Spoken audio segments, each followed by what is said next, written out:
What's up, guys? It's the show. 5:23 p.m. currently, but when you listen to it on YouTube, that won't really matter. Like I said before, we got in studio my best friend, my childhood friend, Joe Novak. We've had many adventures together, haven't we, Joe? Many. Yeah, just a few. Hey, could you tell us a story about Boggs from back in the day that people at Hiram College might not know? Oh, Boggs from back in the day. Tell us a story about from Boggs back in the day. This is kind of hard because I don't know how mean I want to be. Boggs is a lot bigger than I am. That's in between me. The first one that comes to mind is just the New Year's Eve when we were seniors in high school. And please don't tell the story. Joe, come on, no, Joe, look at me. Joe, that's something like real serious that you're not supposed to talk about. I've told these people that story before. Boggs. Anything else? Drives my car. Joe, anything else? I'm begging you, anything else. At 4 o'clock in the morning. It was not 4 o'clock. It was like 5. 4 o'clock. That's how I couldn't leave. I have a little Honda Civic, so Boggs is bigger than the car already. And Boggs is taking turns at 4 o'clock in the morning, right across from the police station at 50 miles an hour. The car got up on 2 wheels, both on the passenger side. We lived safely to tell about it, but I'll never let Boggs drive my car again. How many people were in the back of who were also in the back of the car? Three people in the back seat. 3 people. And for future reference, it wasn't a phone pole that we almost hit. It was just a sign that said, like, keep kids alive, drive 25. Which it took the turn at 55. Well, without a license. How many times are you going to tell us? He was a little intoxicated. A little intoxicated? Joe, what was the test that I had to take in order to drive the car? Do you remember the test? No, because you were drowning, so how intoxicated was I? The test was... touche. The test was I had to drop a tennis ball on the table and catch it 3 times in a row, and that meant I was sober enough to drive home. That was the sober test for that house. We tried to run to my car, and we got caught by... his parents? The parents. Yeah. That's good times. Thanks, Joe. What, Doug? Right, Boggs, now your turn to tell a story about Joe. No. It was only fair. It's only fair. It is only fair.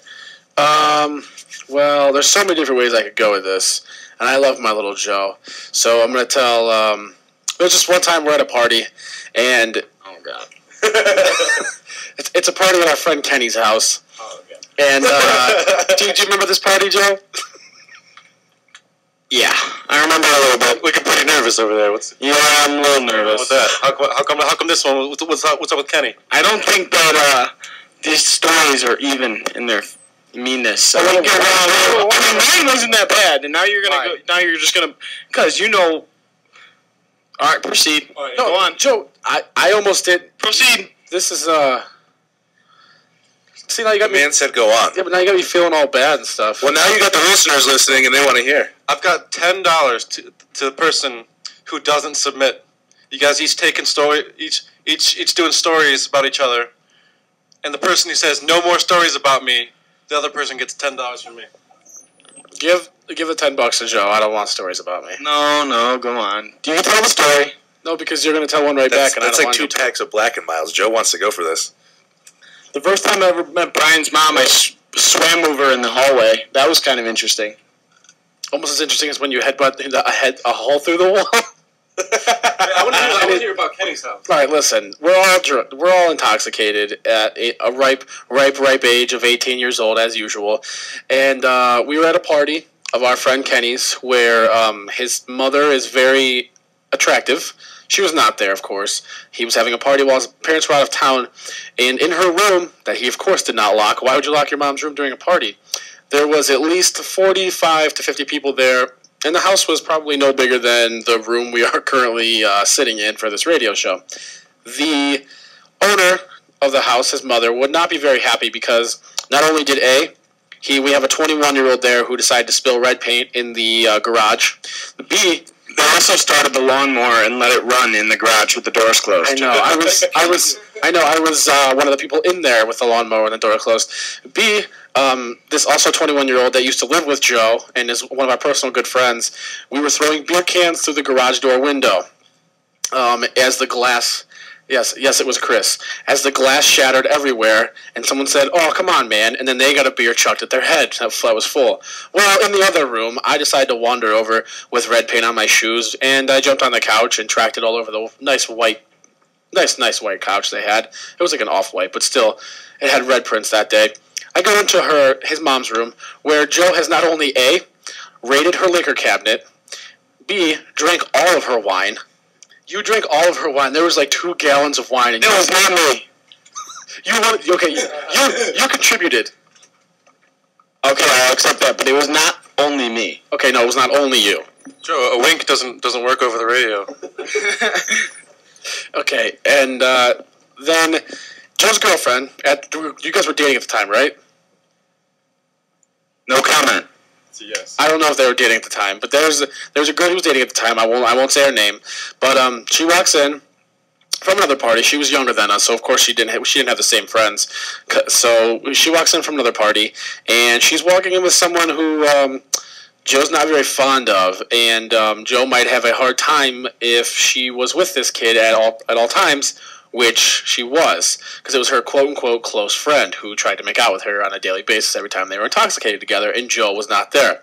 Well, let's just say for Shiggles, his name is BJ, and he walks in and says, "Blank is with effing BJ? What the F, you effing mother effer?" And he runs into her mom's room, and the next thing you know, I hear the loudest sound I've ever heard in my whole entire life come from her room.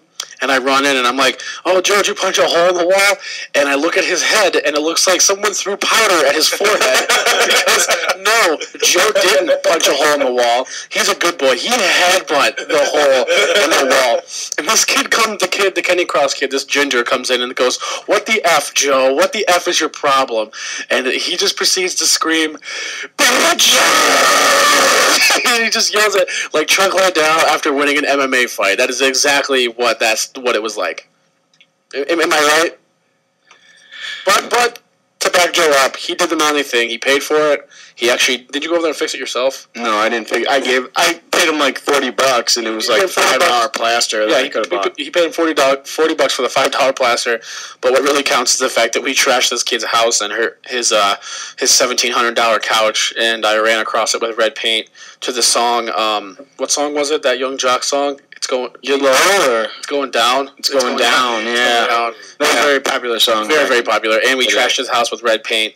So needless to say, we didn't have any other parties. Needless to say, do you remember how we got picked up that night? Well, how'd you get picked up that night? I didn't get picked up. You slept there? No, I went home. How you drove home? No. Yes, you did. Yes, you did. I mean, if you're driving to someplace and you're drinking, how else are you supposed to get home? Well, I got a ride. I got a ride home from your car. Yeah, I was on passenger. Yeah.